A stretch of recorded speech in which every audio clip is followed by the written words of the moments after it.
Kaya ayun, dami ko reviewin today. So, dito na naman ako sa chapter 2. So, dalawa pa. 2 chapters more and then proceed tayo sa next section. Okay? Okay. Basta wag nyo na ako pansinin kung pala salita ako ng salita. Yun nga.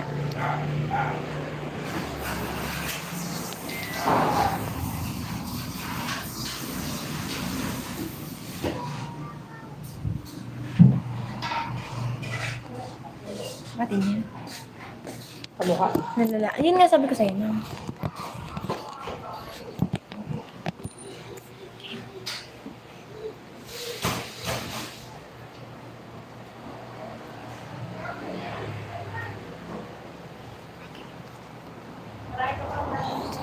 Sinasadya.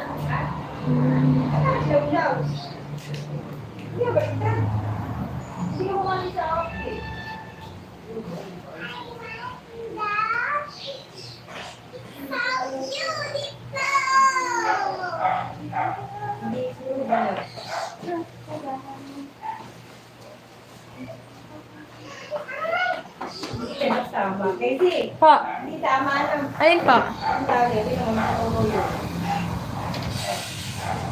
Hindi yung bilet, Ay, opo. Baliktad na so.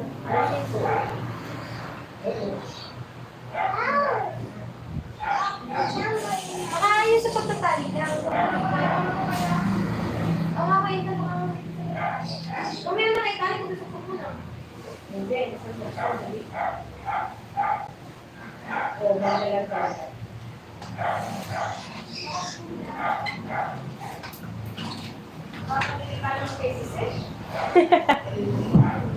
Okay, cool. Financial aims and objectives. Survival, it is the short-term objectives for new businesses and during market entry. Profit maximization aims to maximize profit for owners and shareholders. Profit satisficing aims to make enough profit.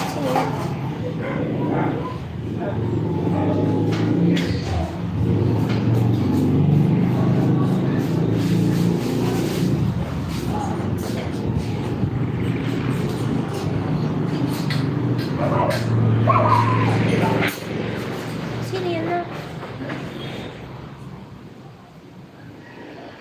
Sino yan?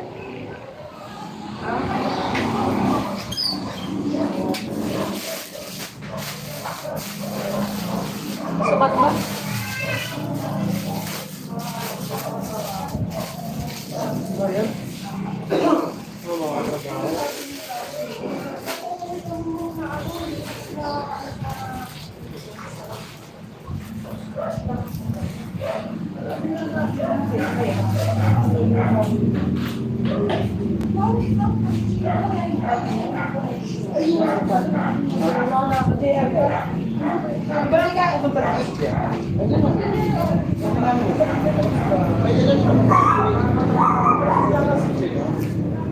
Makakatrabaho.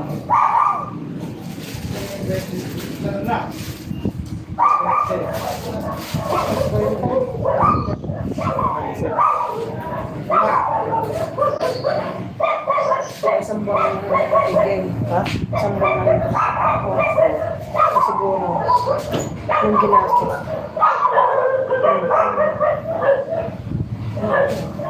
Trabaho daw. Okay. Financial aims and objective. Financial aims and objective. Survival, it is the short-term objectives for new businesses and during market entry. Profit maximization aims to maximize profit for shareholders and owners. Profit satisficing aims to make enough money or enough profit to make the owners comfortable. Growth refers to increasing the numbers of employees, products sold, and sales income. Market shares refers to the percentage of market occupied by the business, and increase shareholder values refers to it aims to keep It aims to keep shareholders happy. Next, we have the non-financial aims and objectives. Non-financial aims and objectives. Meron pa naman po eh. Adjust pa po ba si Ninang? Hindi, yung sa company ko? Yung sa company?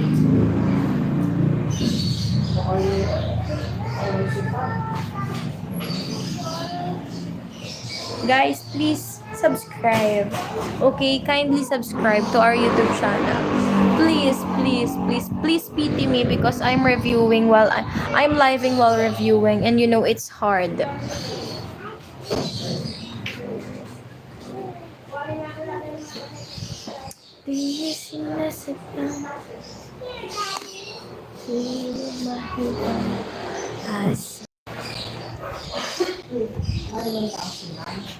Wala naman.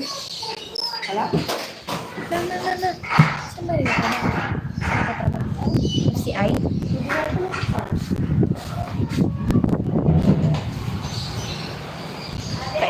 For the non-financial aims and objectives, non-financial aims and objectives, social and ethical. It should be ethical and environmentally friendly. Customer satisfaction measures the customer satisfaction with the firm's products or services. A public sector corporation runs to provide public service to meet societal needs or improve market economy or economy. Last, we have the public sector organization. It monitor and control private sector's activities to ensure compliance with law.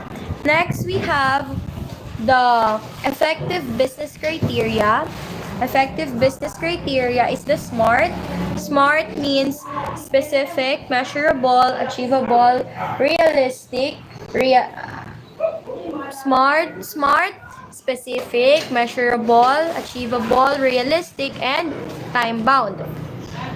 Ang specific, a specific goal is well-defined with a clear outcome in mind. It should answer the questions of what you want to achieve, who is involved, and where it will happen. Pag sinabi natin specific, it is a specific goal. It is a specific goal where it is well-defined. Again, specific is a specific goal is well-defined with a clear outcome in mind. It should answer the questions of what you want to achieve, who is involved, and where will it happen. Again, specific, a specific goal is a well-defined and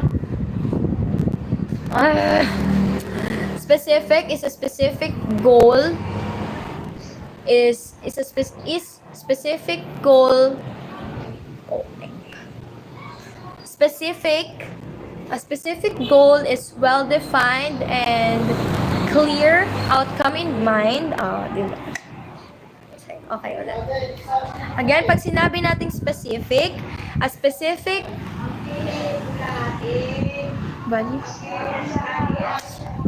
effective business ideas, a specific goal is well defined with a clear outcome in mind and answers the question what you want to achieve, who is involved, and where it will happen. Again, effective business idea first is specific.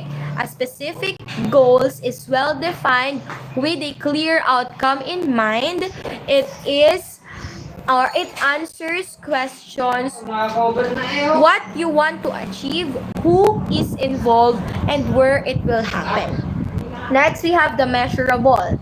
A measurable goal has a clear criteria for success and a timeline for achieving it. Again, a measurable goal has a clear criteria for success and a timeline for achieving it. This allows you to track your progress along the way. So, kung si specific goal or si specific is well-defined with a clear outcome in mind at sinasagot niya yung questions na what you want to achieve, who is involved, and where it will happen. Si measurable goal naman ay merong clear na criteria for success at may timeline sa pag-achieve nito. Again, pag sinabi nating measurable goal, it has a clear criteria for the success and a timeline for achieving it. Again, a measurable goal has a clear criteria for the goal or for success and a timeline for achieving it. Again, pag sinabi natin measurable, a measurable goal has a clear criteria for success and a timeline for achieving it. This will allow us to track your progress along the way. Again, a specific goal is well defined with a clear outcome in mind, and it answers questions what you want to achieve, who is involved, and where it will be or where it will happen. Next, we have the measurable. A measurable goal has a clear criteria for success and a timeline for achieving it. This will allow you to track your progress, or this allows you to track your progress along the way. Next, we have the achievable. An achievable goal is one that is possible to achieve given the resources and constraints you have.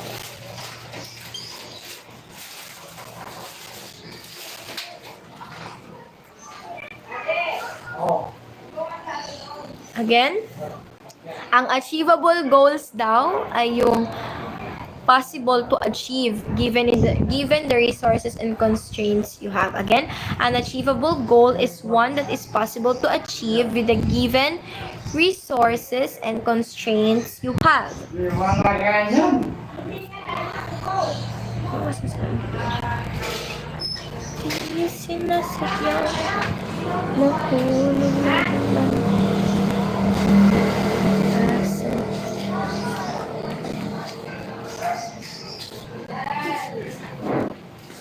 Mama.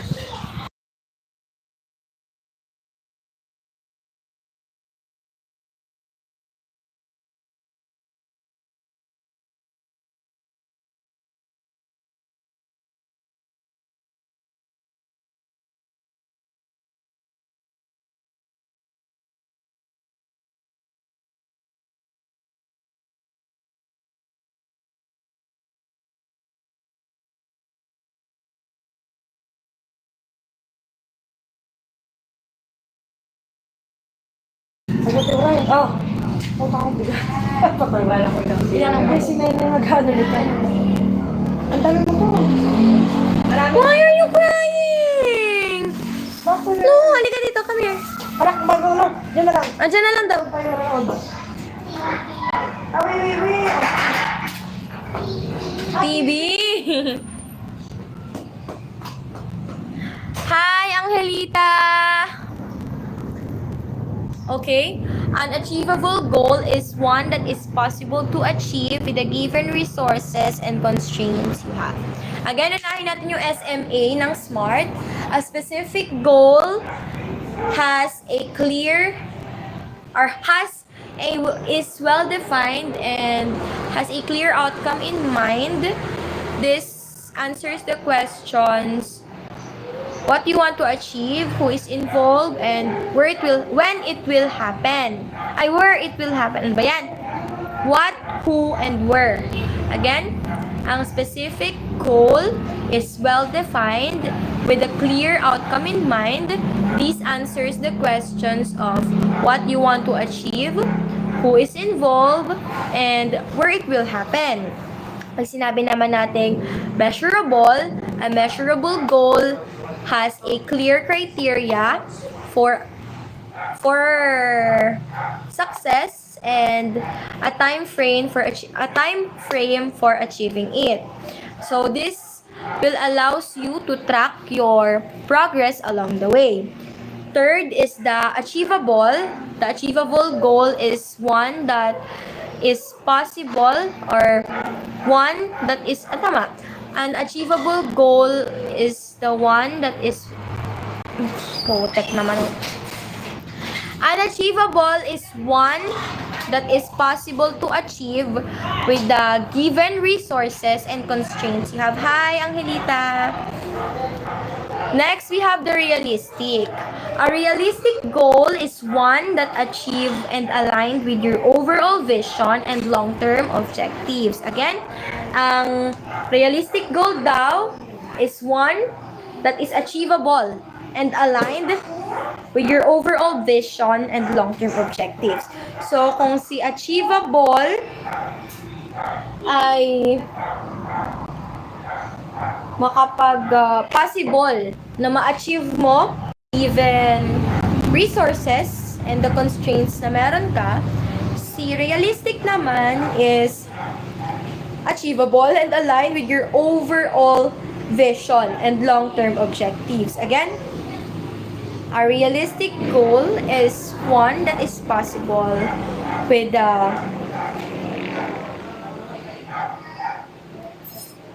patay.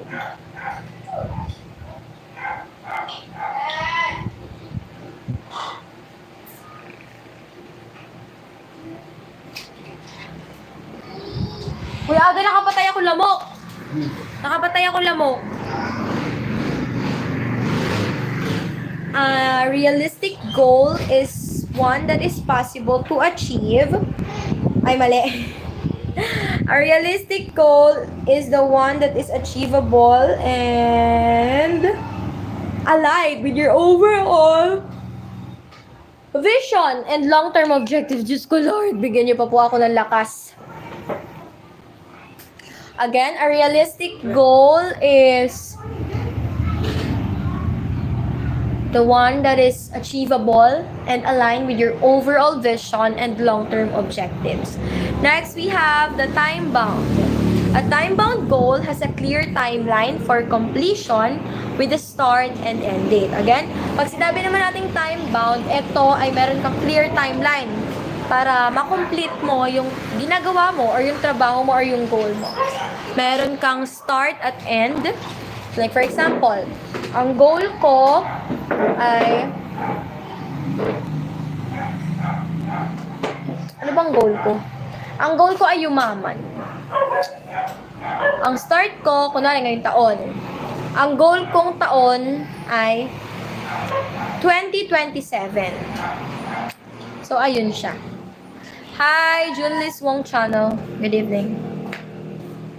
Again, a time-bound goal has a clear timeline with a start and end date. Ito naman is makakatulong para makapag-provide ng motivation at magkaroon ng urgency na ma-achieve yung goal. Again, a time-bound goal is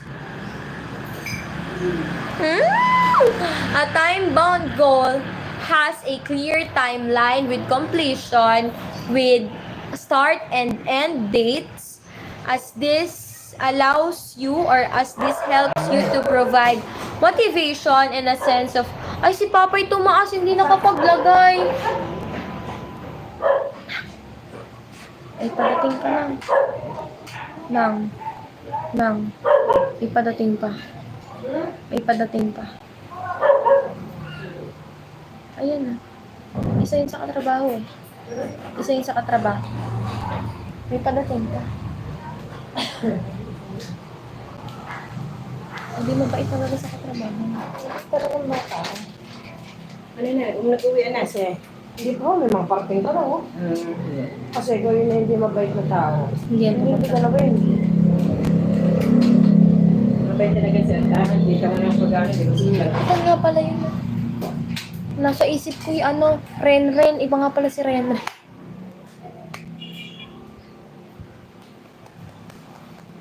Ano ko nga official eh. Akala ko nagbabahay-bahay na konsyhal. Ganyan, sasakyan na concealer. Magaling na ba? Magluluto pa po ako mga pechay na may madali na igisa yun. Giniling lang yun eh. Pero baka Igisa ako hindi ko na na. kumain na. Oh, busog lang yun eh. Busog na ako eh. Tama ko kinain eh. Kanin mo. Kanin. Si Elora din, kumain na. Kaya nga. MJ! Day! MJ! Anak, ma'am, okay na po ba siya, Tan? Okay. Nakakausap na po? Ay, thanks God. Oo nga. Nakikilala na ako kayo. Nakata mo na po kadala. Ayun. Ano, maayos na siya kausapin. Sundo na sa Debbie. Buti ko naging okay na, no? Grabe po yung nangyari sa kanya kagabi. Ay, kanina nga hindi ka makakilala na nakatingin lang sa amin. Yung okay yung gano'n, nakatulala lang siya. Oo. Pero yung kagabi kasi, as in, ano talaga siya, bugat sa may kinakausap. Oo.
Pinuksan ko na kasi maganda na din naman. Kaya ate kami bukas na rin lang mayroon. Bukas. Kaysa hindi magsibig yung Eh, sa may one pa secure na. Eh, ang binili ko sa kanya puro mga pang-merienda. Kaya pa yan, abot pa isang linggo na lang eh. Kaya pa yun, small ano lang naman eh. Hindi naman kailangan ng puno ang sipilyo ng bata. Napakata ka lang tata mo, yate ka upo. Naka nagluluto pa yon? Napakaluto yate nga rin mungkon. Ah, baka kumakain na. Naku po. Again, a time-bound goal has a Ayan, ano tao. Kaya napakabuo. mag-expect na anak kayo. Ako kukuha, wait. A time-bound has a clear timeline to achieve or with completion with start and end date, as this allows you or this provides you a motivation and a sense of urgency to achieve the goal. Again, effective business criteria, smart, specific. A specific goal is well defined and has a clear outcome in mind, as this answers questions: what you want to achieve, who is involved, and where it will happen. Second is measurable. A measurable goal has a clear criteria for success and a time frame for achieving it, as this allows you to or to take your progress along the way. An achievable goal is the one that is possible to achieve with the given resources and constraints you have.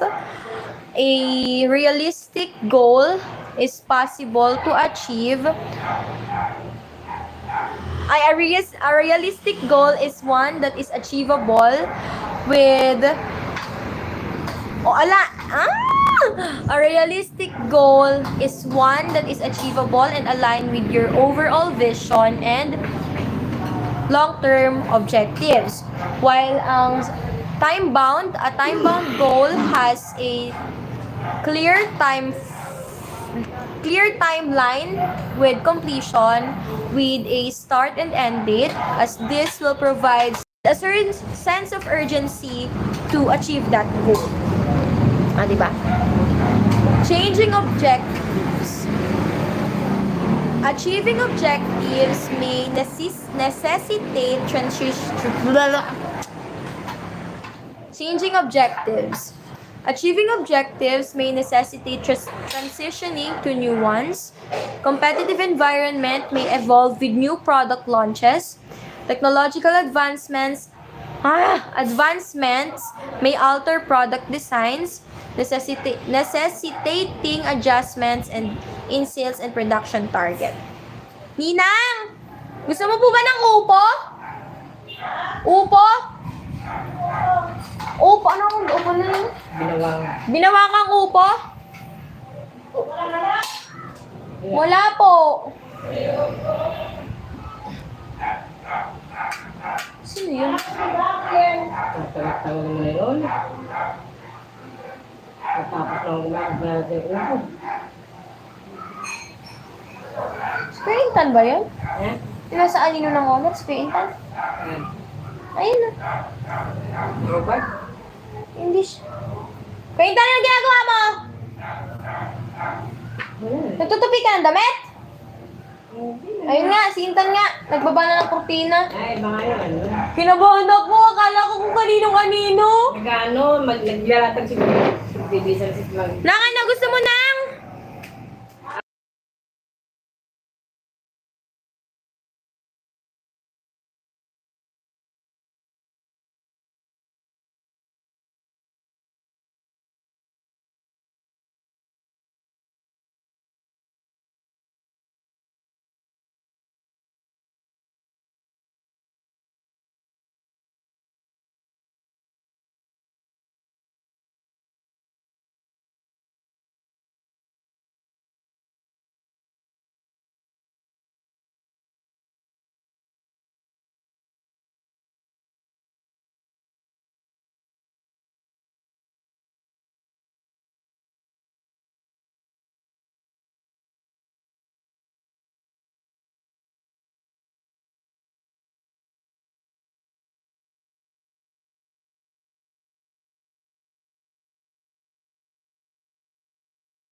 Sa kanila. Okay. Ang changing objectives naman is achieving objectives may necessitate transitioning to new ones.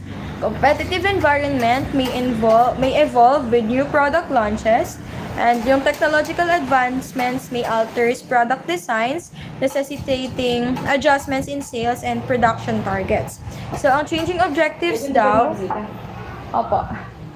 So, ang changing objectives daw ay ang achieving objectives is pwedeng mag-necessitates ng transition to new ones. At ang competitive environment daw may evolve with the new product launches. Technological advancements may alter product designs, necessitating adjustments in sales and product targets. Next, we have the importance of business aims and objectives. Setting business aims and objectives is important for a couple of reasons. First, it provides clarity of direction, helping to prioritize efforts and allocate resources effectively. Second, it helps measure the company's success, allowing it to track progress and make better decisions. It increases the motivation of the employees by helping them understand long-term goals. And lastly, it improves the decision-making process at all levels of the organizations. Again, ang importance ng business aims and objectives. Again, importance of business aims and objectives. First, ito ay nagpo-provide ng clarity ng direction kung saan nakakatulong ito na i-prioritize yung efforts at allocate yung resources effectively. And also, nakakatulong din ito na ma-measure yung company's success, allowing it to track progress and make better decisions. And nakakatulong din ito na i-increase yung motivation ng mga employees by helping them na maintindihan yung long-term goals ng company or ng business. Lastly, nakakapag-improve ito ng decision-making process at all levels of the organizations. Next, ang checklist na meron kang or nasa healthy corporation ka is, again, the healthy checklist corporation. First is that the healthy corporation checklist allows you to check your corporation's compliance with your rule book and law. The checklist contains a list of questions to ask about your corporations, and each question has a tick box to record your corporation's compliance, helping you to identify the areas that need attention. Maya ka na i-recall ikaw, ha? Again, next we have the corporation and the corporate governance, tips and goal congruence. Again, chapter 3, corporation and corporate governance, tips and goal congruence. So there are top 10 practical, which are the balanced board composition, evaluate the board regularly, ensure director independence. Again, balance board composition, evaluate the board regularly, ensure director independence, ensure auditor independence, be transparent, define shareholder rights, aim for long-term creation, manage risk proactively, follow sustainability best practices, and document policies and procedures. Tingnan ko nga muna kung ito ay kasama sa enumeration. Ako inom. Bakit? Tisin na sa diyang mahulog na. Ang goal ko kasi ay matapos ko ngayon itong good governance para bukas ay advertising at Okay na ako ng mago. panala. Advertising at PE.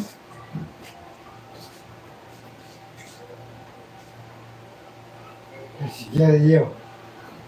Hey. Mia. No. Tisin na sa diyang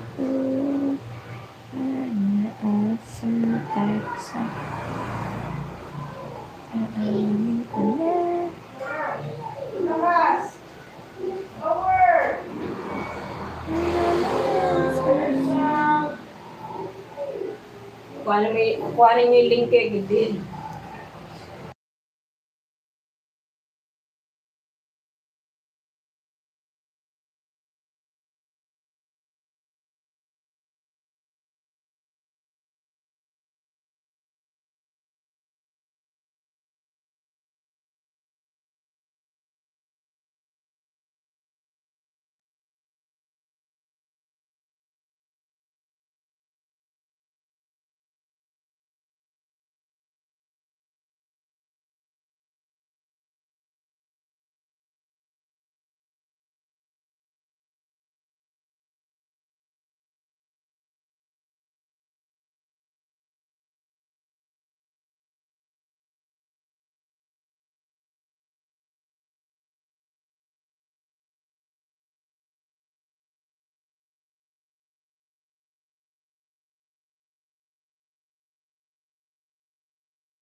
Desin nasa diyang mahulong mahibang. Siguro kayo kakain. Ako hoy, hindi nakakain. Busog na. Hindi lang pa kayo manok. Isa ho, malalaki. Saan makikita sa McDo? Oo. Peres? Yes. Saan tagal kayo? Pa, si Elora po, napakatagal kumain. Okay. Anong oras na natapos si Kiyo na kumain? Hindi si Ivy nagbiyahe ng pauwi. Apo.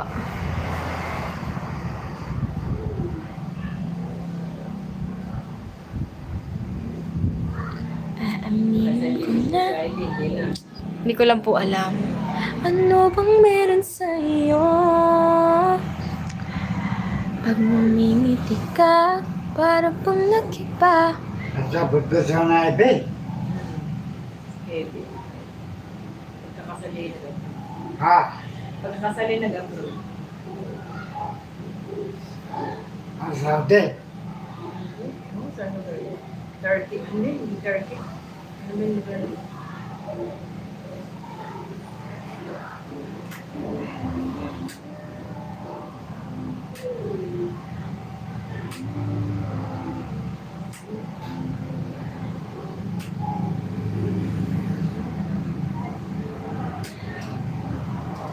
Ayaw lang ito.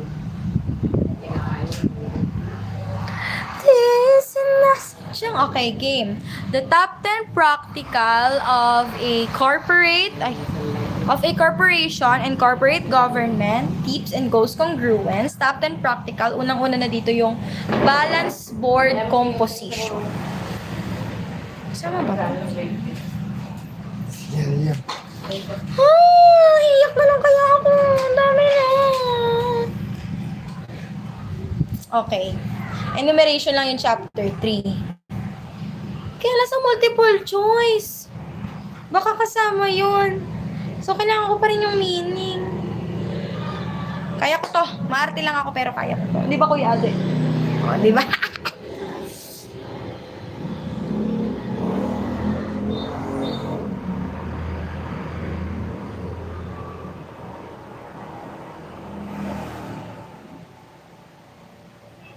Again, top 10 practical.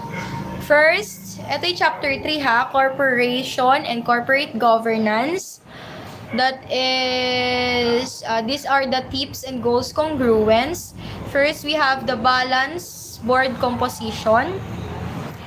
Sabi dito, board diversity is crucial for challenging company strategies and introducing new perspective. Again, ang board diversity daw is crucial for challenging company strategies and introducing new perspectives. Again, board diversity is crucial for challenging company strategies and introducing new perspectives. Again, ang board diversity daw ay crucial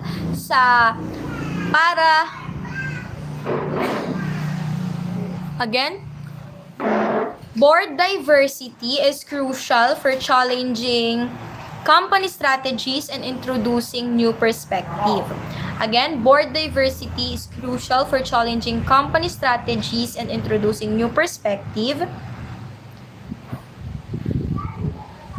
Greater diversity boards introduce new ways of thinking and creative methods of solving problems, which prevent directors from resting on their laurels.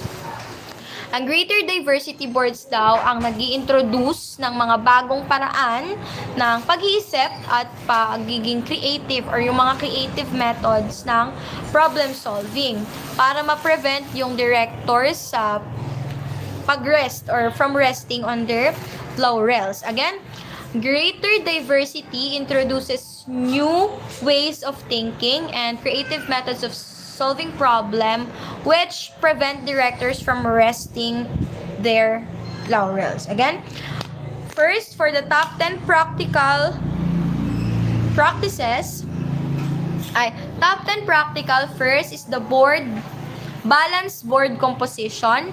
Board diversity is crucial for challenging company strategies and introducing new perspective. Again, board diversity is crucial for challenging company strategies and introducing new perspective. While the greater diversity boards introduce new ways of thinking and creative methods for solving problem, which prevents directors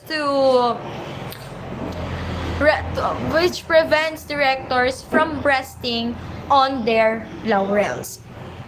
Next, we have here ang board diversity daw ay nagfi-fill ng gaps sa boardroom expertise.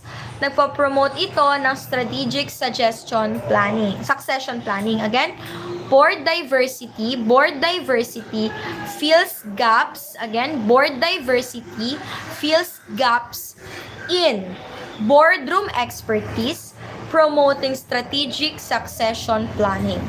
Again, ang balanced board top 10 practical, first is the balanced board composition. Ang board diversity is crucial for challenging company strategies and introducing new perspective, while the greater diversity boards introduce new ways of thinking and creative methods para sa problem solvings, which prevents directors from resting on their laurels. And also, ang board diversity is nagfi-fill siya ng gap in a boardroom expertise. Again, ang board diversity fills a gap in boardroom expertise which they promote strategic succession planning. Next, we have the evaluate the board regularly. Again, evaluate the board regularly. Ang regular evaluation daw ay nakakatulong na matrack yung progress at ma-identify yung lakas at yung mga areas na kailangan i-improve. Again, regular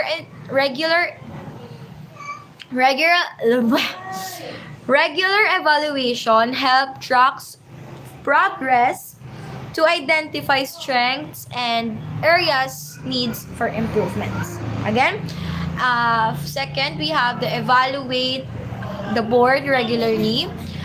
So regular evaluation helps to track the progress and identify strengths and areas for improvement.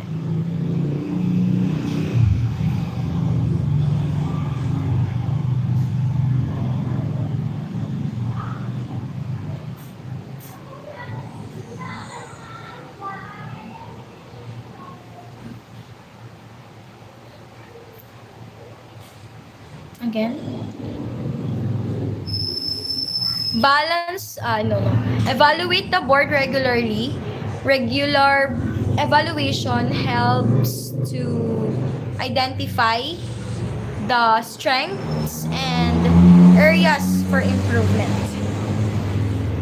Again, ang pag-evaluate or evaluate the board regularly, evaluates the board regularly, evaluates the board regularly, regular evaluation, again, regular evaluation helps to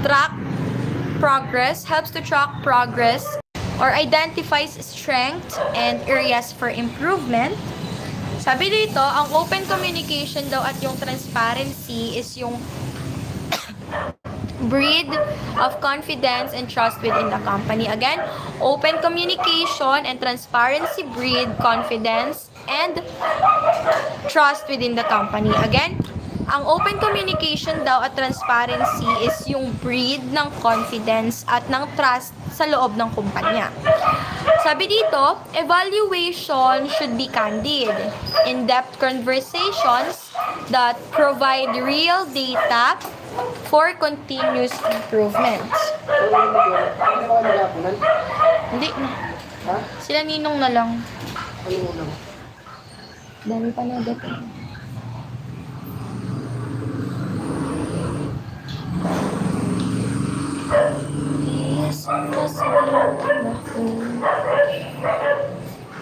Hi guys, I'm reviewing. Again, evaluate the board regularly. Ang regular evaluation ay nakakatulong na matrack yung progress at ma-identify yung strength at yung areas for improvement. Sabi dito, meron pa po. Hindi pa po. May dumating ulit na nila. Oo, may inabang pa kasi. Open communication and yung transparency is yung breed ng confidence at trust. Thank you po, Sir Jade. At trust within the company. Again, ang open communication at transparency yung breed ng confidence at trust within the company. Sabi dito, ang evaluation daw ay kailangan candid, in-depth conversation that provide real data for continuous improvement. So, dapat daw ang evaluation ay candid at malalim yung conversation na pag-provide or kailangan malalim na conversation na nagpo-provide ng mga totoong data for continuous improvement. No, it's not muted. But I'll mute it now.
Yes po, muted po ako dahil may mga BG po tayo, may mga background music po tayo that may cause CPR.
Hi guys.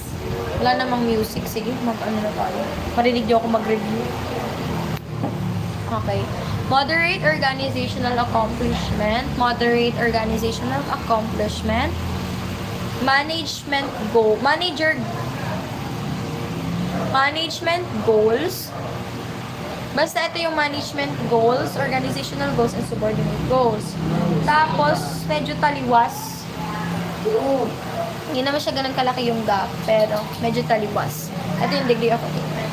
Pag sinabi natin little organizational accomplishment is that ito si management goals, ito si organizational goals, at ito naman si subordinate goals. So, mas lalong lumaki yung gap. Therefore, ang degree ng attainment is little lang talaga. Next, we have the no positive organizational accomplishment. Pag sinabi na pa natin no positive organizational accomplishment, no positive organizational accomplishment, ito si managerial goals, ito si organization goals, at ito si subordinate goals. So, no positive na sila. Masasabi naman natin positive o successful goal congruence pagkantay. What are the four organizational accomplishment? Moderate organizational accomplishment, little organizational accomplishment, no positive organizational accomplishment, and success goal congruence. Successful goal congruence kung saan management goals, organization goals, subordinate goals, pantay.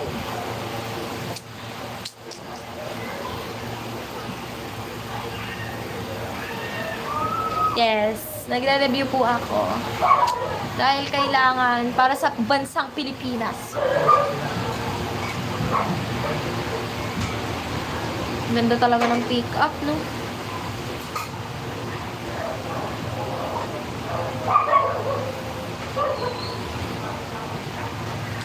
Kaysa na sayang mahulog mahibang, asa na tayo sa huli. Paikot-ikot lang, wala nang mailang. Ganyan na ba ang aking ngiti? Aaminin ko na, dahil baka bigla lang mawala.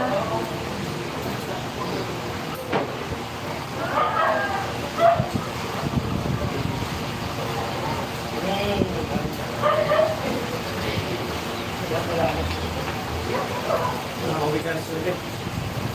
Oo naman.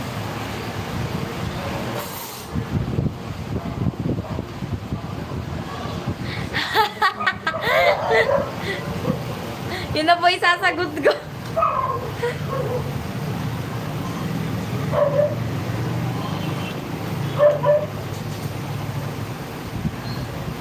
Next.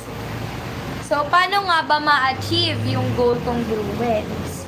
Goal congruence between shareholders and managers can be achieved through well-designed remuneration packages.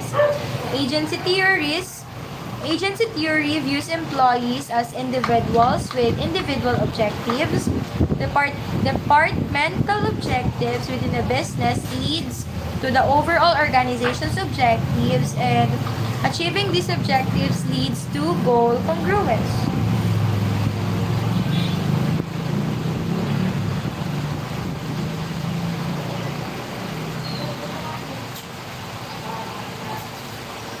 Hilux ba yun? Ganda ng Hilux sa puti.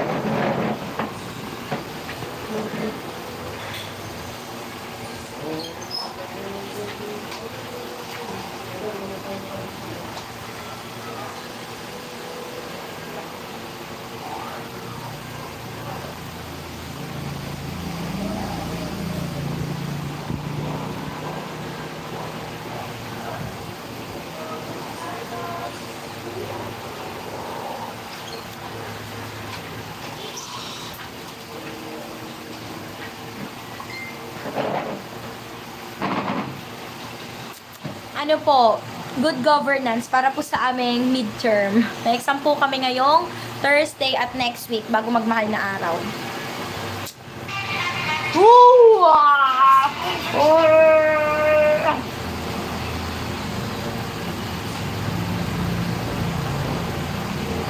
So, paano nga ba ma-achieve yung successful na goal congruence? Of course, set clear organizational goals. Again, set clear organizational goals. Seek input from employees. Share organizational goals. Designate accountable people. Align team goals. And share progress. So, there are 6 ways or 6 ways to achieve goal congruence. First is to set clear organizational goals. Seek input from employees.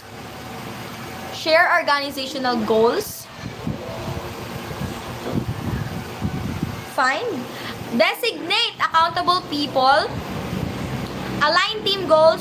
Share progress.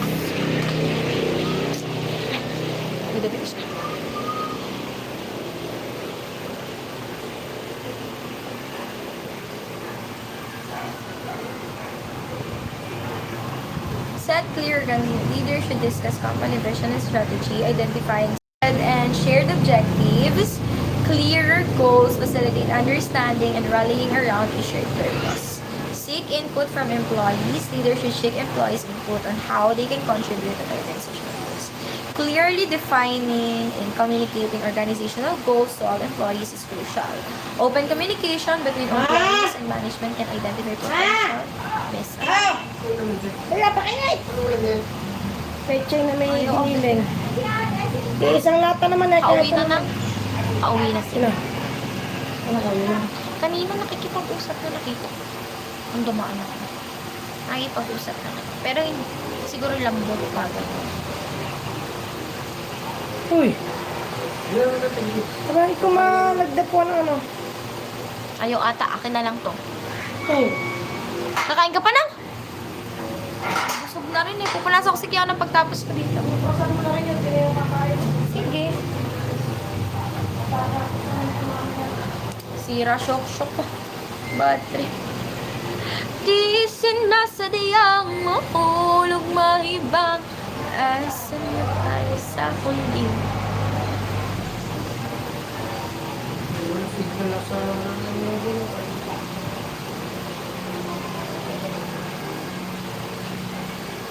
How to achieve goal congruence?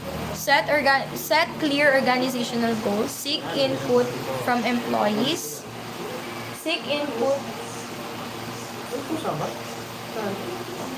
Malayo naman. Seek input from employees. Share organizational goals. Designate accountable people. Align team goals. And share progress. That's all. So, bakit nga ba importante na i-align ang organizational team at ang employee goals? Dahil goals set the tone for organizational strategy. Again, it is important to align organizational, team, and employee goals because goal sets the tone for organizational strategy. Again, goal set the tones for organizational strategies that guides employees' work and planning. Also, it aligned goals connect employees and team. Again, aligned goals connect employees and teams na nakakapag-prevent ng disengagement at fostering bonds. Also, priorities are clarified, allowing employees to prioritize tasks based on their impact on the team and organizational goals. Conclusion. When employee understand what is expected of them, how their work fits into the big picture, and have the tools and resources they need to succeed, they will not be aligned with organization but engaged in their work. Next, we have the ethical issues and problems in business and corporate world. Again, ethical issues and problems in business and ethical world and corporate world. Wait lang ha. Sama ba to? Sa chapter 4 ay sa true or false at saka sa multiple choice. Ang enumeration kasi ay chapter 3 lang. Identification, chapter 1 and 2. Ito si key players, good governance. Governance, sama ba ako?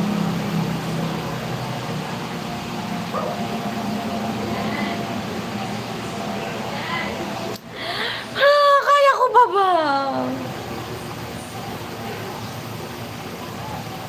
Re-recall ko din ito mamaya bago matulog.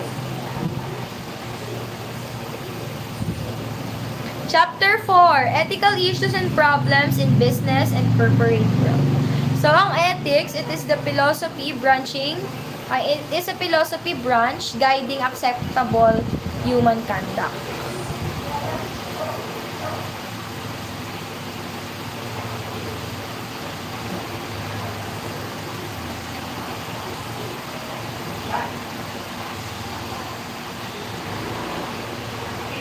Sino yun, Beth? Sa Ito?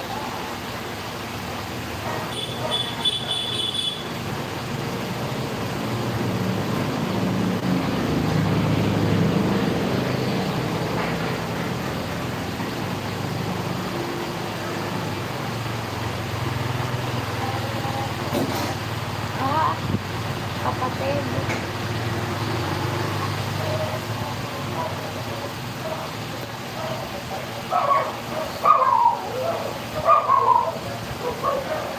Ethics is a philosophy branch guiding acceptable human conduct. It is the study of morality, examining what is morally right or wrong. It guides truth-telling, promise-keeping, and aiding in need. It is rules, principles, and standards for moral decision-making in work, implementation of appropriate business practices and policies, and study of ethics with a focus on business. Again, ang ethics, it is a philosophy branch guiding acceptable human conduct. And it is a study of morality, examining what is morally right or wrong. At nag-guide din ito ng truth-telling, promise-keeping, at aiding in need. So, importance of business ethics. Importance of business ethics. Avoid legal and regulatory problems. Again, avoid legal and regulatory problems. Attracts and retains a strong... Mag-mute na nga ako, guys.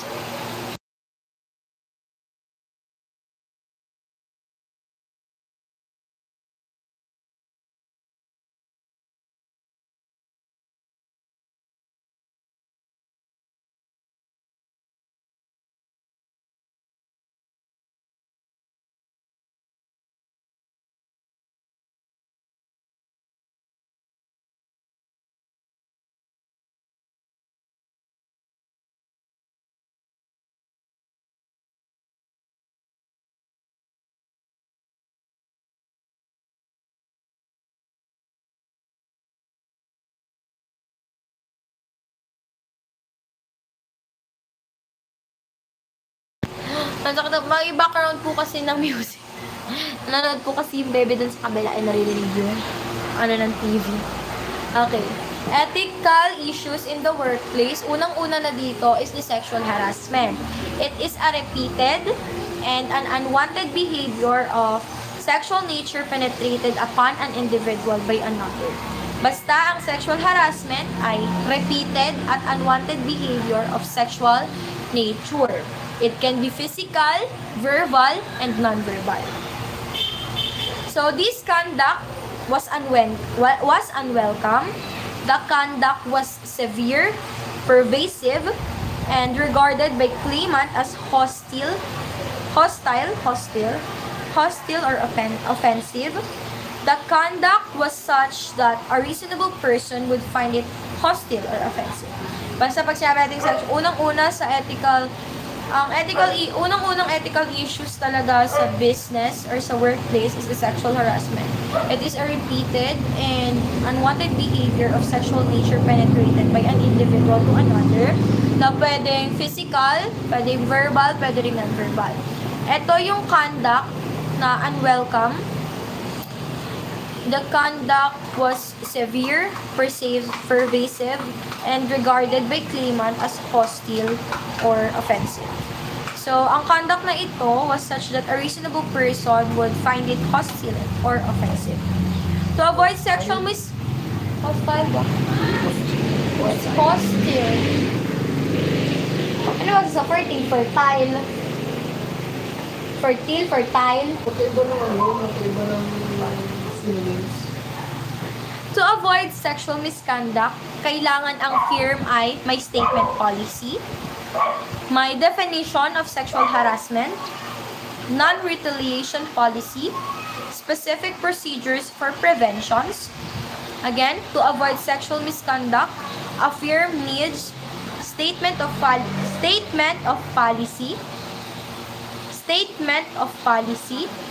definition of sexual harassment, non-retaliation policy, specific procedures for prevention, establish, enforce,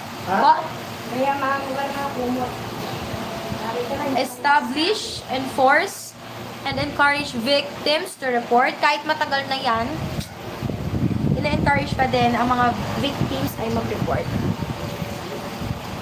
Establish reporting procedure. Guys, by 7:30, ako po ay mag-e-end. Yes. Dahil magpupunas ako ng bata. Next is, so kung unang ethical issue natin sa workplace is yung sexual harassment, pangalawa dito yung problema sa sahod. The problem of wage. Sa problem of wage, meron tayong just wage definition. Just wage, family wage, living wage, minimum wage, real wage, at nominal wage. Pag sinabi nating just wage, it is the remuneration.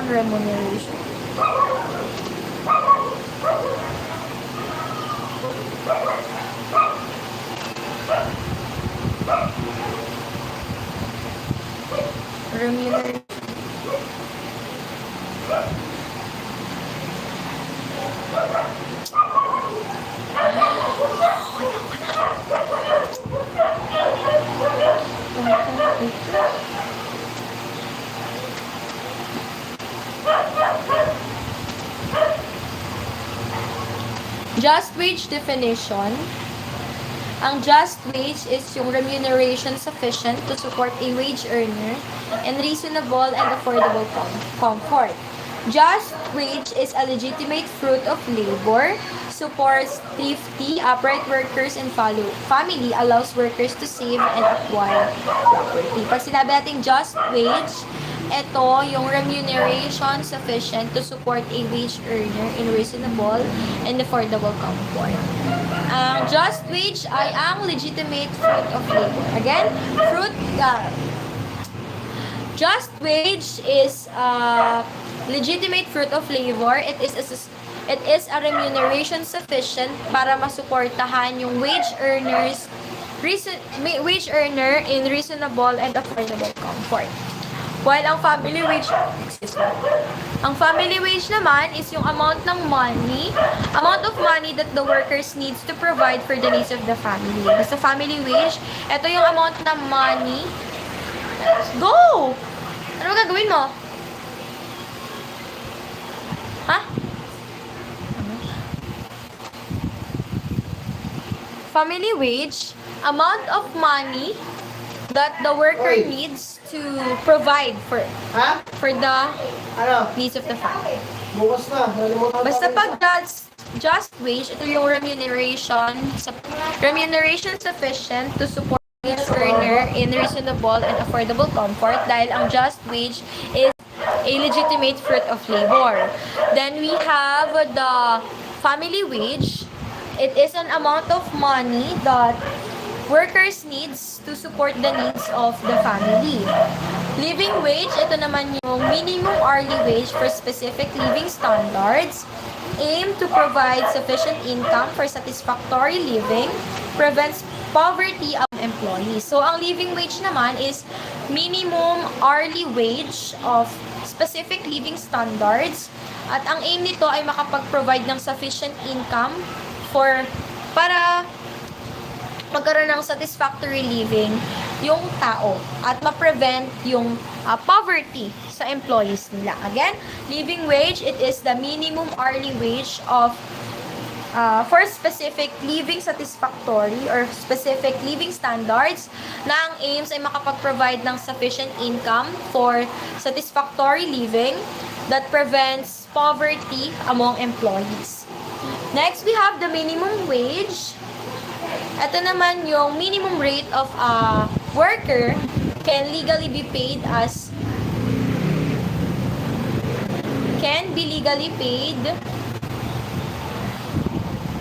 set by state or government. Again, pag minimum wage, it is minimum rate of a worker can legally be paid.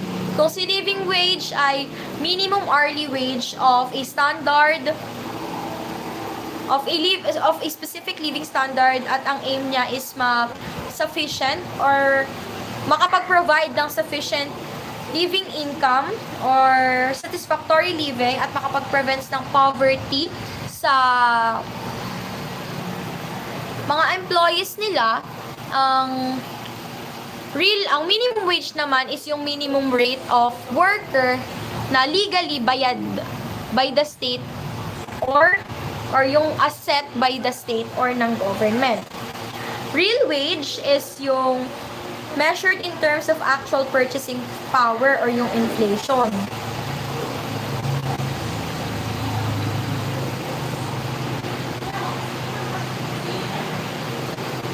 Basta sa real wage yung inflation. Again, real wage measures in terms of actual purchasing power. Sa pag real wage, actual purchasing power, yung inflation.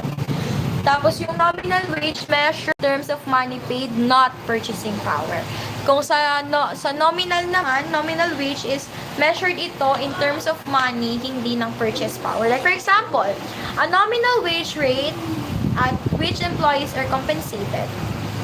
Example, if you're paid 73 pesos per hour, nominal wage is 73 pesos per hour.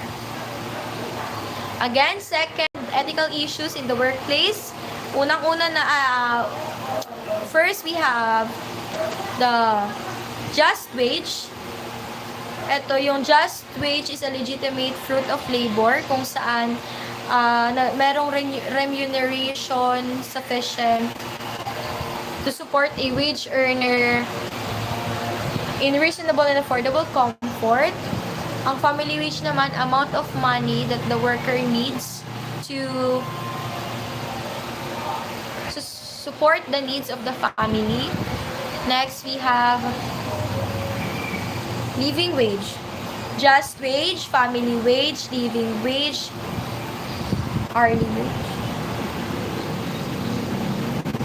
Just wage, living wage, family wage, minimum wage, real wage, nominal wage. Pag sinabi nating just wage, ito yung remuneration sufficient to provide wage earner in reasonable, to support a wage earner in reasonable and affordable comfort. Dahil ang just wage is a legitimate fruit of labor. Pag sinabi naman natin family wage, it is the amount of money needs to support the needs of the family. At pag sinabi naman natin living wage, ito naman yung minimum hourly wage of specific standard or living standard. Ang aims nito is ang aims nito ay makapag-provide ng sufficient income para magkaroon ng satisfactory living at ma-prevent yung poverty among employees. While the minimum wage is the minimum wage that is legally paid as set by the government or the state. Fifth, we have the real wage. Ang real wage naman is in terms of actual purchasing power. Again, ang real wage ay in terms of actual purchasing power, while the nominal wage is measured in money paid, not purchasing power. Guys, mag-end na rin ako. Bye-bye!